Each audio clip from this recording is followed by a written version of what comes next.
ನ್ಯಾಯಕ್ಕಾಗಿ ಹೋರಾಟ ಏನೇ ಬರಲಿ ಒಗ್ಗಟ್ಟಿರಲಿ ಏನೇ ಬರಲಿ ಒಗ್ಗಟ್ಟಿರಲಿ ಚಳಿಯೇ ಇರಲಿ ಒಗ್ಗಟ್ಟಿರಲಿ ಮಳೆಯೇ ಬರಲಿ ಒಗ್ಗಟ್ಟಿರಲಿ ಬಿಸಿಲೇ ಇರಲಿ ಒಗ್ಗಟ್ಟಿರಲಿ ಸುನಾಮಿ ಬರಲಿ ಒಗ್ಗಟ್ಟಿರಲಿ ಬೇಕೇ ಬೇಕು ನ್ಯಾಯ ಬೇಕು ಬೇಕೇ ಬೇಕು ನ್ಯಾಯ ಬೇಕು ಬೇಕೇ ಬೇಕು ನ್ಯಾಯ ಬೇಕು ಅಯ್ಯಯ್ಯೋ ಅಯ್ಯಯ್ಯೋ ಅಯ್ಯಯ್ಯೋ ಅಯ್ಯಯ್ಯೋ ಅನ್ಯಾಯ ಅಯ್ಯಯ್ಯೋ ಅನ್ಯಾಯ ಅಯ್ಯಯ್ಯೋ ಅನ್ಯಾಯ ಅಯ್ಯಯ್ಯೋ ಅನ್ಯಾಯ ಅಯ್ಯಯ್ಯೋ ಅನ್ಯಾಯ ಅಯ್ಯಯ್ಯೋ ಅಯ್ಯಯ್ಯೋ ಅನ್ಯಾಯ ಅಯ್ಯಯ್ಯೋ ಅನ್ಯಾಯ ಅಯ್ಯಯ್ಯೋ ಅನ್ಯಾಯ ಅಯ್ಯಯ್ಯೋ ಅನ್ಯಾಯ ಬೇಕೇ ಬೇಕು ನ್ಯಾಯ ಬೇಕು. ನನ್ನ ಹೆಸರು ಎನ್ ಓಬ್ಲೇಶ್, ಕಾರ್ಮಿಕ ಹಕ್ಕುಗಳ ಸಂರಕ್ಷಣಾ ಸಮಿತಿ ಅಧ್ಯಕ್ಷನಾಗಿದ್ದೇನೆ. ಇವತ್ತಿನ ದಿನ ಫ್ರೀಡಂ ಪಾರ್ಕಲ್ಲಿ ಏನು ಬೃಹತ್ ಬೆಂಗಳೂರು ಮಹಾನಗರ ಪಾಲಿಕೆಯ ವ್ಯಾಪ್ತಿಯಲ್ಲಿ 198 ವಾರ್ಡ್ಗಳಲ್ಲಿ ಸ್ವಚ್ಛತಾ ಕೆಲಸ ಕಾರ್ಯಗಳಲ್ಲಿ ತೊಡಗಿರುವ ಡ್ರೈವರ್ಸು ಲೋಡರ್ಸ್ಗಳ ಬಗ್ಗೆ ಇವರಿಗೆ ಒಂದು ಕಾಯಮಾತಿ ವಿಲೀನ ಮಾಡಬೇಕು ಅಂತ ಇವತ್ತು ಧರಣಿಯನ್ನು ಹಮ್ಮಿಕೊಂಡಿದ್ದೇವೆ. ಈ ಧರಣಿಯ ಉದ್ದೇಶ ಬಂದು ಎಲ್ಲ ಸೌಲಭ್ಯಗಳು ಎಲ್ಲ ಕಾರ್ಮಿಕರು ಸಿಗಬಾರದು. ಯಾಕೆಂದರೆ ಒಂದು ತಾರತಮ್ಯ ಪದ್ಧತಿಯಲ್ಲಿ ಒಂದು ನಡೆಸ್ಕೊತಾ ಬರ್ತಾ ಇದೆ ಪಾಲಿಕೆ ಆಗಲಿ ಸರ್ಕಾರ ಆಗಲಿ. ಅದನ್ನು ನಾವು 2018ರಿಂದ ಅನುಭವಿಸಿದ್ದೀವಿ. ಈ auto driver cleaner, lorry driver cleaner, ಆ ಒಂದು ಉದ್ದೇಶನ ಇಟ್ಕೊಂಡು ಇದು ಬೃಹತ್ತಾಗಿ ಮಾಡ್ತಾ ಇರೋದ್ರಿಂದ ಏನೇ ಆಗಲಿ ನಾವು ಏನಕ್ಕೆ ಈ ಒಂದು ಉದ್ದೇಶ ಇಟ್ಕೊಂಡಿದ್ದೀವಿ ಅಂದರೆ ಇಲ್ಲಿ ಅಮರಣ ಅಂತ ಹೊಸ ಕೂತ್ಕೊಳ್ತಾ ಇದ್ದೀವಿ. 2018ರಿಂದ ಎಲ್ಲ ಮನವಿಗಳು ಕೊಟ್ವಿ ಸರ್ಕಾರಕ್ಕೆ, ಬರೀ ಮನವಿಗಳು ಕೊಡೋದ್ರಲ್ಲೇ ಕಾಳ ಕಳ್ತೀವಿ.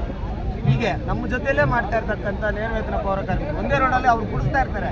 ನಾವು ಮನೆ ಕಸ ತೆಗಿತೀವಿ, ರೋಡಲ್ಲಿ ಬಿದ್ದಿರೋ ತೆಗಿತೀವಿ, ನಾಯಿ ಸತ್ತೋದ್ರೆ ತೆಗಿತೀವಿ, ಹಸು ಸತ್ತೋದ್ರೆ ತೆಗಿತೀವಿ, ನಾಯಿ ಏದ್ರೆ ಮನುಷ್ಯ ಏದ್ರೆ ಯಾರು ಏನು ಗಲೀಜು ಮಾಡಿದ್ರು ತೆಗಿತೀವಿ. ನಮಗೆ ಸೌಲಭ್ಯ ವಂಚಿತರಾಗಿದ್ದೀವಿ ನಾವು ಸುಮಾರು 20ರಿಂದ 25 ವರ್ಷಗಳಿಂದ.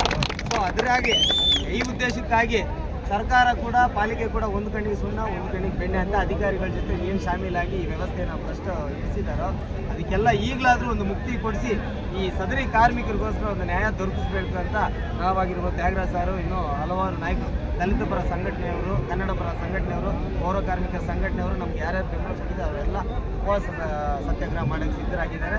ಆದ್ದರಿಂದ ಇಲ್ಲಿ ಬಂದು ನಮ್ಮ DCM ಆಗಲಿ ಅಥವಾ CM ಆಗಲಿ ನಮಗೆ ಆದೇಶ ಕೊಡೋವರೆಗೂ ನಾವು ಸ್ಟ್ರೈಕ್ನ ಕೈ ಬಿಡೋ ಪ್ರಶ್ನೆನೇ ಇಲ್ಲ.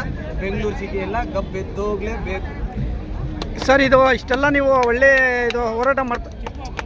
ಒಳ್ಳೆ ಹೋರಾಟ ಮಾಡ್ತಾಯಿದ್ರೆ, ಇಷ್ಟೆಲ್ಲ ನೀವು ಇದು ಮಾಡ್ತಾಯಿದ್ರೆ, ಎಫರ್ಟ್ ಹಾಕಿದ್ದೀರಾ, ಇದಕ್ಕೆ ಸೂಕ್ತ ಸ್ಪಂದನೆ ಸಿಗೋ ರೀತಿ ನಿಮ್ಗೆ ಕಾಣಿಸ್ತಾ ಇದೆಯಾ ಸರ್? 2018ರಿಂದ ಕಾಣಿಸಿಲ್ಲ. ಈಗ ಈ ಕಾರ್ಮಿಕರನ್ನ ತಾವೇ ನೋಡ್ಬೋದು ತಮ್ಮ ಮೀಡಿಯಾ ಸಮಕ್ಷಮದಲ್ಲೇ. ಈ ಕಾರ್ಮಿಕರಾದರೂ ನೋಡಿದ ತಕ್ಷಣ ಸ್ಪಂದಿಸ್ತಾರೆ ಅನ್ನೋ ಭರವಸೆ ನಮಗಿದೆ. ಸರ್, ಮತ್ತೆ ಅದೇ ಪ್ರಶ್ನೆ ಕೇಳ್ತೀವಿ ಅಂತಲ್ಲ, ಈ ಒಂದು ಆಡಳಿತ ಪಕ್ಷ ಕಾಂಗ್ರೆಸ್ ಪಕ್ಷ ಏನಿದೆಯೋ 5 ಗ್ಯಾರಂಟಿ ಕೊಟ್ಟಿದ್ದಾರಲ್ಲ ಸರ್, ಅದ್ರ ಬಗ್ಗೆ ತಮ್ಮ ಅಭಿಪ್ರಾಯ ಏನಿದೆ ಸರ್? 5 ಗ್ಯಾರಂಟಿಗಳ ಬಗ್ಗೆ ನಮ್ದೇನು ಅಬ್ಜೆಕ್ಷನ್ ಇಲ್ಲ ಸರ್. ಯಾವತ್ತಿಗೂ ನಾವು ಕೇಳ್ತಾ ಇರೋದು ಒಂದೇ ಒಂದು, ಇದೇನು ಸರ್ಕಾರಕ್ಕೆ ಹೆಚ್ಚಿನ ಹೊರೆ ಆಗಲ್ಲ. ಪರ್ಸೆಂಟೇಜ್ ಏನು ಅವರು ಲಂಚ ತಗೊತಾ ಇದ್ದಾರೋ ಅದನ್ನ ಅಲ್ಲಿ ಕಡಿವಾಣ ಹಾಕಿ ನೇರ ಪಾವತಿ ಇವ್ರಿಗೆ ಕಾಯಮಾತಿ ವಿಲೀನ ಮಾಡಿಕೊಂಡಾಗ ಆ ಪರ್ಸೆಂಟೇಜ್ ದುಡ್ಡಲ್ಲೇ ಅವ್ರಿಗೆಲ್ಲ ಸಂಬಳ ಕೊಡ್ಬೋದು ಸರ್. ಇಷ್ಟೇ ಸರ್. Okay, thank you.